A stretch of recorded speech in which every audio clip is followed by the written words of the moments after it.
Os fundamentos da oração de Edward Bultz. Capítulo 10. Oração nascida da compaixão. Abra o Novo Testamento, leve-o aos joelhos e ponha Jesus Cristo diante de você. Você é como Davi no Salmo 33. Sua alma está sedenta por Deus, e sua carne ansiando por Ele em uma terra seca onde não há água. Em seguida, veja Jesus no poço de Samaria diante dos olhos do seu sedento coração. E novamente coloque-o diante do seu coração na ocasião em que ele se levanta no último dia, o grande dia da festa, e clamou, dizendo: se alguém tem sede, venha a mim e beba. Ou será que você está mais para Davi após o ocorrido com Urias? Pois de dia e de noite a tua mão pesava sobre mim, e minhas forças foram se esgotando como em tempo de seca. Depois, imagine-o à sua frente, dizendo: não são os que têm saúde que precisam de médico, mas sim os doentes. Pois eu não vim para chamar justos, mas pecadores. Ou seria você o infeliz pai do filho pródigo? Nesse caso, tenha sempre o Pai Celestial diante de você, e ponha o Filho de Deus diante de você enquanto ele cria e transmite a parábola das parábolas a você e ao seu filho. Dr. Alexandre White. Trataremos aqui mais precisamente sobre a compaixão espiritual que nasce de um coração renovado e encontra ali sua hospitalidade. Essa compaixão tem em si a qualidade da misericórdia, tem a natureza da clemência e conduz a alma que nutre sensibilidade pelos sentimentos de outros. A compaixão se comove quando vê pecado, tristeza e sofrimento. Está no extremo oposto da indiferença de espírito a necessidades e angústias de terceiros e separada da insensibilidade e dureza de coração em meio à carência, adversidades e miséria. A compaixão anda ao lado da solidariedade, do interesse e da preocupação pelos outros. A visão da multidão em necessidade, aflição e incapacidade de se libertar impulsiona e desenvolve a compaixão, pondo-a em ação. O desamparo apela especialmente à compaixão. A compaixão é silenciosa, mas não permanece isolada. Mostra-se à vista de qualquer problema, pecado e necessidade. Flui na oração sincera, primeiramente em benefício daqueles com quem se solidariza. A oração pelos outros nasce de um coração complacente. A oração é natural e praticamente espontânea quando a compaixão é gerada no coração. A oração pertence ao homem compassivo. Há certa compaixão que pertence ao homem natural e que não deve ser desprezada, a qual despende suas forças em doação aos necessitados. Mas a compaixão espiritual, gerada do coração renovado, cristã em sua natureza, é mais profunda, mais ampla e movida pela oração. A compaixão cristã sempre conduz à oração. Vai além do mero alívio que o corpo necessita, e aqui está roupa para você se aquecer, vista-se. Chega mais profundo e além. A compaixão não é cega. Melhor dizendo, a compaixão não nasce da cegueira. Aquele que tem compaixão na alma tem olhos, primeiramente para ver as coisas que a encorajam. Aquele que não tem olhos para ver a demasiada pecaminosidade, a carência e a aflição da humanidade, nunca terá compaixão pelos homens. Está registrado sobre o Senhor que ao ver as multidões, teve compaixão delas, ó Mateus 9,36. Primeiro, ao ver as multidões, sua fome, suas aflições e seu desamparo, sentiu compaixão. Em seguida, orou pelas multidões. Aquele que vê as multidões e não se sente movido pelo estado triste em que se encontram, suas angústias e perigos, é insensível e não se parece com Cristo. Não tem o coração de um homem de oração.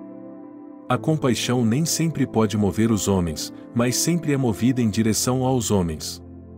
Nem sempre conduz os homens a Deus, mas conduzirá e conduz Deus aos homens. E, quando é incapaz de aliviar as necessidades dos outros, pode ao menos irromper em oração a Deus em favor dos outros.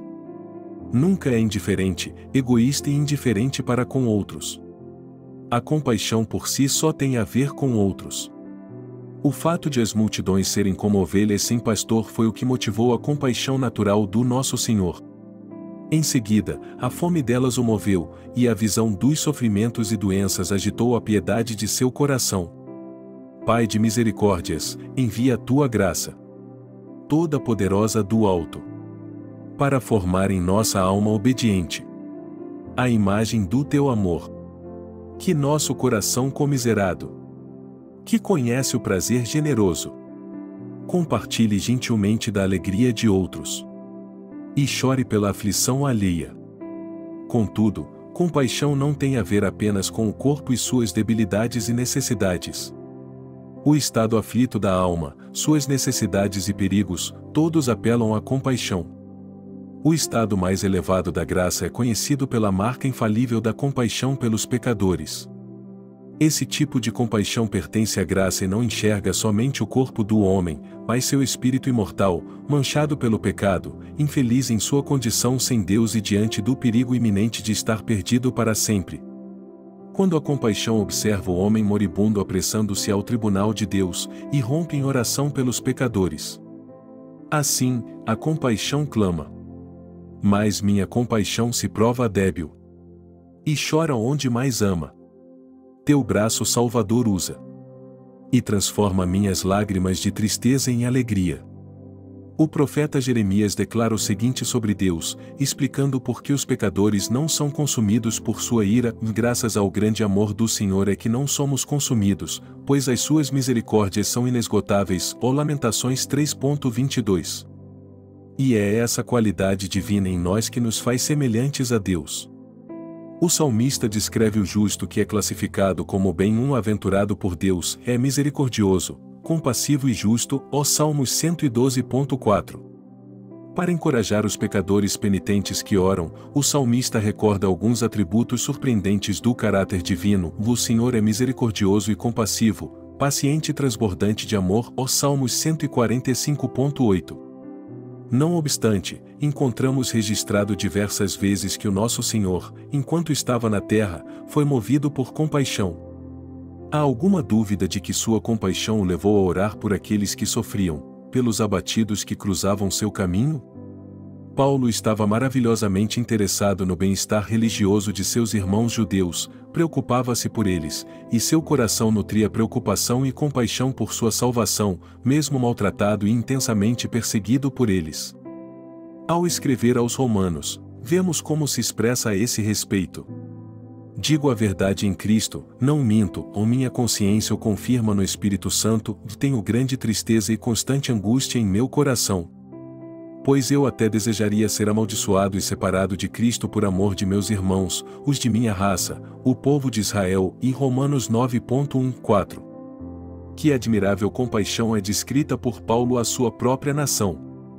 O que o leva a registrar posteriormente seu desejo e oração: irmãos, o desejo do meu coração e a minha oração a Deus pelos israelitas é que eles sejam salvos. Romanos 10.1. Temos um caso interessante em Mateus que nos dá uma ideia de quão marcante e ampla era a compaixão do nosso Senhor.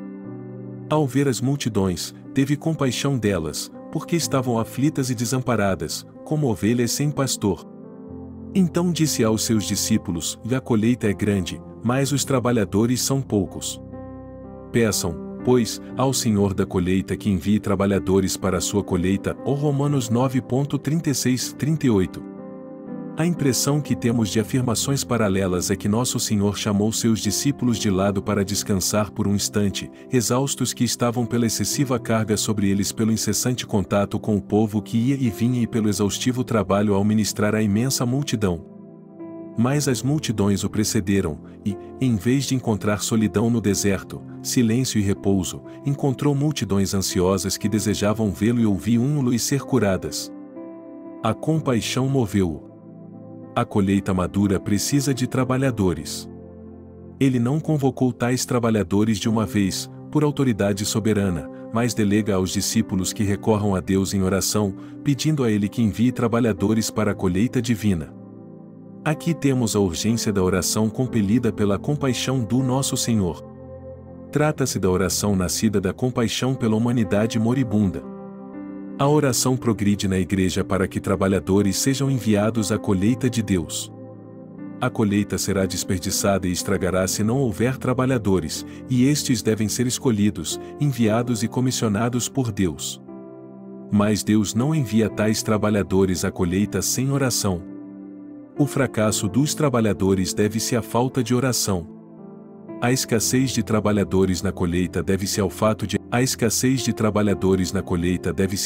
de a igreja falhar em orar por trabalhadores de acordo com seu mandamento. A colheita das safras da terra para os celeiros do céu depende das orações do povo de Deus. A oração assegura que haja trabalhadores em número e qualidade suficientes para atender às necessidades da colheita. Os trabalhadores escolhidos, dotados e encarregados por Deus são os únicos que de fato auxiliarão a jornada, cheios de compaixão cristã, revestidos com o poder de Cristo, os quais são garantidos pela oração. O povo de Deus, de joelhos no chão, com compaixão no coração pelos homens que estão perecendo, pelas almas necessitadas, expostas à condenação eterna, é a garantia de que haverá trabalhadores em número e caráter para atender às necessidades terrenas e aos propósitos celestiais. Deus é soberano na terra e no céu e não delega a escolha de seus trabalhadores a ninguém. A oração honra a Deus em sua soberania e impele-o em sua escolha sábia e santa. Devemos pôr a oração na dianteira, e assim os campos do paganismo serão lavrados com sucesso por Cristo. Deus conhece seus homens, bem como sua própria obra. A oração faz que Deus envie seus melhores, mais preparados e qualificados homens para que trabalhem em sua colheita. Mover a causa missionária pondo Deus de lado tem sido sua destruição, fraqueza e falha. A compaixão pelo mundo dos pecadores, decaído em Adão, mas redimido por Cristo, impulsionará a igreja a orar por eles e o Senhor da Seara a enviar trabalhadores para a colheita. Senhor da Seara, ouve o clamor dos teus servos necessitados. Atende a nossa fiel e eficaz oração. E supre todas as nossas necessidades. Converte e envia mais gente à igreja em todo o mundo. E permite-lhes pregar tua palavra de poder. Como trabalhadores de Deus. Que conforto e esperança preenche nosso ser quando pensamos que há alguém no céu que vive para interceder por nós, pois a sua compaixão nunca falha.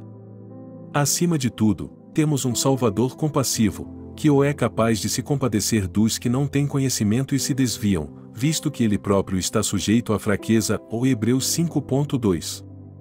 A compaixão de nosso Senhor encaixa-se perfeitamente no fato de ele ser o grande sumo sacerdote da raça decaída, perdida e desamparada de Adão. Se ele está repleto de tamanha compaixão a ponto de estar à direita do Pai para interceder por nós, devemos também, em cada momento, ter a mesma compaixão por aqueles que não o conhecem e pelos desviados, os quais estão expostos à ira divina, fato que nos fará orar por eles. Da mesma forma que somos compassivos, seremos também movidos a orar pelos outros.